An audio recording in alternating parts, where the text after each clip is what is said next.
ఇక్కడ మాత్రం మీ ఒక అంటే మీ ఒక ఇష్యూలో మాత్రం అట్లా కాదు కదా. So that was something different. అంటే చాలా తక్కువ టైం అనేది కూడా ఉంది.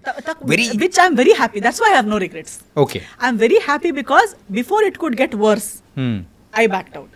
Okay, I'm happy about that. Damage control అయిపోయింది. My family, whenever I see my parents happy today, I feel అమ్మా thank God. అంటే యూజువల్గా మీ రిలేషన్ అనేది కూడా సో విడిపోవడానికి సో కారణము సో మీ ఫ్యామిలీ సైడ్ నుంచి కానీ అట్లా అనుకోవచ్చా, లేకపోతే లేదు అట్లేం లేదు, ఫ్యామిలీ సైడ్ నుంచి ఏం లేదు, కానీ consequences were going to fall on my parents as well.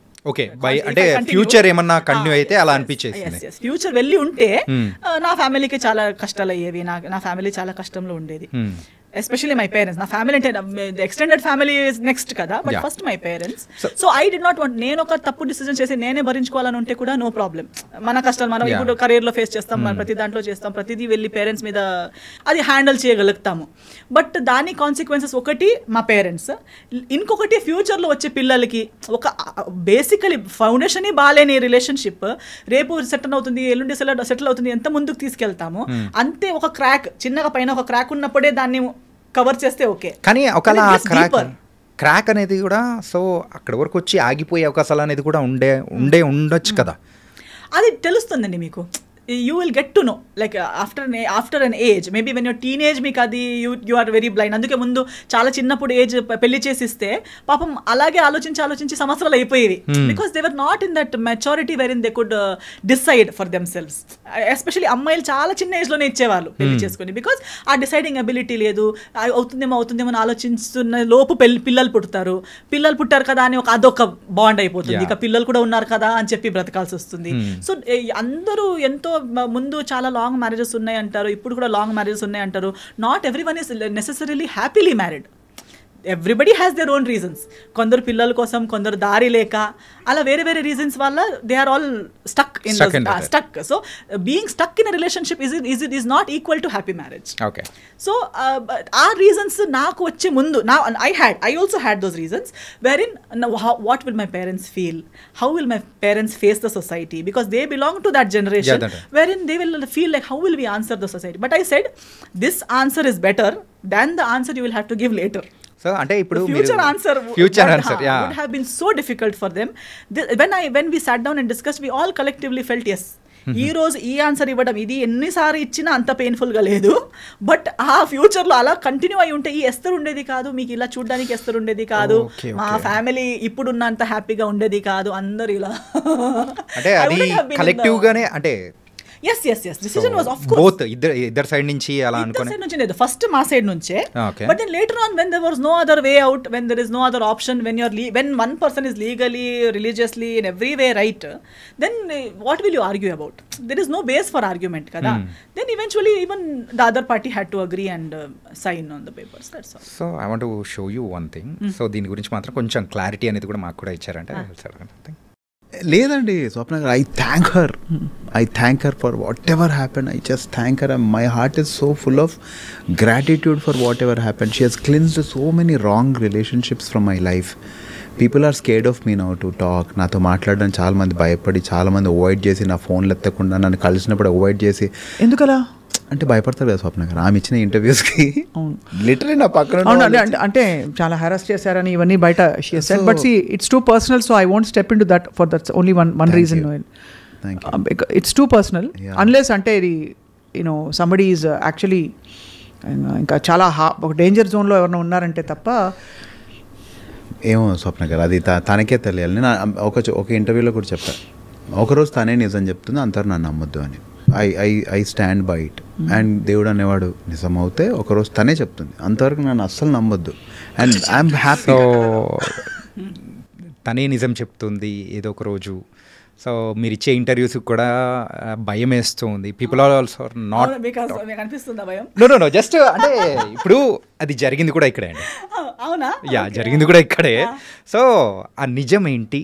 So we need small clarification about that. ఏంటంటే సో అటు సైడ్ నుంచి అవతల పర్సన్ ఏమనుకుంటున్నారో, సో దాని గురించి ఇక్కడ నుంచి ఏం ఆన్సర్ వస్తుందా అనేది కూడా వీఆర్ వెయిటింగ్ అనమాట. సో ఏంటి దీని, so what's the truth? Of course I have spoken the truth what ever I have to speak. పెళ్లి జరిగాక డివోర్స్ జరిగింది. డివోర్స్ తర్వాత ఒఫిషియల్గా అనౌన్స్ చేశాము. అనౌన్స్ చేశాక ఫస్ట్ ఆఫ్ ఆల్ పెళ్ళి కూడా నేను ఎప్పుడు ఎన్కాష్ చేయలేదు.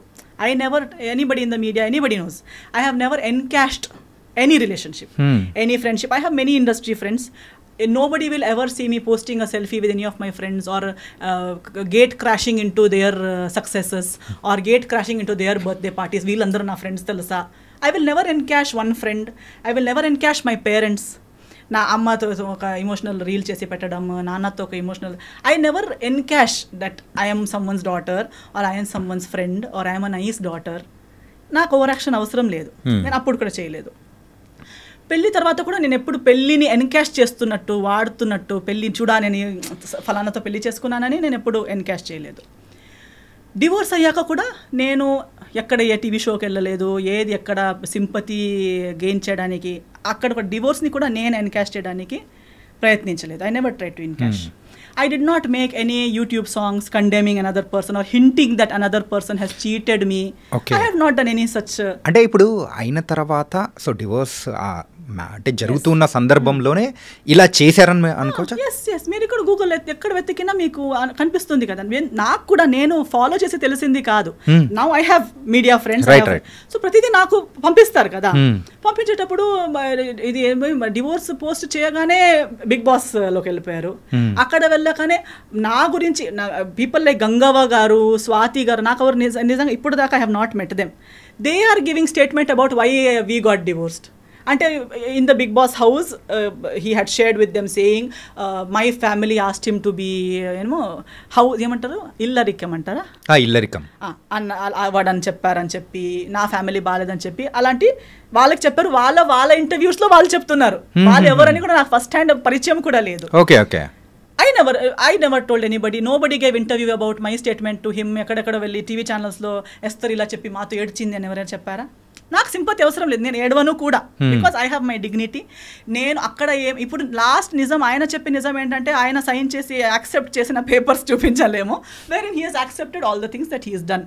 Okay, which he knows I won't do because I don't belong to that category. నేను ఆ కేటగిరీనే కాదు. నేను ఇప్పుడు కూడా మాట్లాడేసరికి నేను ఎన్నోసార్లు చెప్పాను that I will not speak. తర్వాత నేను okay let me continue from there. అదే ఇందా నేను యూట్యూబ్లో పాటలు, ఇప్పుడు ఆయన తర్వాత మారదే మారదే అని ఒక సినిమా పాట ఏదో తీశాడు, ఏదో అమ్మాయి తను ప్రేమిస్తున్నట్టు, ఆ అమ్మాయి ఎవరో మాట విని, సో మెనీ సజెషన్స్. నేను మళ్ళీ తిరిగి సినిమాతో ఇండస్ట్రీకి వచ్చేంత వరకు if I had not come back, నా పైన ఒక సినిమా కూడా అయ్యేదేమో. నాకు వాళ్ళ మాట విని వదిలేసింది, ఇంకొకటి కోసం నన్ను వదిలేసింది, ఫ్యామిలీ నాకు టార్చర్ ఇచ్చిందని స్టార్ట్ చేసింది ఎవరు? నేను ఎప్పుడు ఆయన ఫ్యామిలీ నాకు టార్చర్ ఇచ్చిందని చెప్పలేదు కదా. ఇన్ఫ్యాక్ట్ నేను ఇప్పుడు కూడా చెప్తాను, because his family stood by me, things worked out. His family even ఆయన కూడా చెప్పారు కదా, his family doesn't even know why we're divorced. అంటే వాళ్ళ ఫ్యామిలీకి ఇప్పటికీ తెలియదు అంటున్నారు. ఐ డోంట్ తెలియదు అంటున్నారు. అంటే కారణాలు ఏంటి అనేది వాళ్ళకి తెలియదు అంటున్నారు. అంటే according to the other person statement he says I have not even told my family why we got divorced, while my entire family knows, my entire community knows, my church knows, my lawyer knows, everybody from my side knows. Why I don't want to tell it on the media is it's unnecessary. ఇప్పుడు నాకు కూడా అప్పుడు నేను comeback చేసేటప్పుడు కూడా నాకు even today why do I have to talk. ఆ రోజు కూడా నాకు సంస్కార్ కాలనీ టైంలో నేను ఇంటర్వ్యూకి వచ్చేటప్పుడు నేను వచ్చింది సినిమా కోసం. దాని ముందు నేను ఒక్క పోస్ట్ ఒకరిని బ్లేమ్ చేసి కానీ, ఒక్క పాట కానీ, ఒకరు ఏడుపు ముఖం కానీ, ఎప్పుడు సింపతి కానీ ఎప్పుడు మాట్లాడలేదు. వచ్చింది సినిమా కోసం. సినిమా ప్రమోషన్స్ మాట్లాడేటప్పుడు because of these things already spoken about me in my absence, people asked me questions. Okay. And I only gave what I felt was ethically right. నేను లాయర్ ముందు ఏం మాట్లాడానో, court ముందు ఏం మాట్లాడానో అవన్నీ కలిపి ఒక సింగిల్ సెంటెన్స్లో ఏం చెప్పగలుగుతాననేది మాత్రమే చెప్పాను. కానీ మళ్ళీ ఇలాబొరేట్గా అది చెప్పే అంత personal issue, first of all personal issues ఇలాంటి ప్లాట్ఫామ్లో మాట్లాడే అవసరమే లేదు.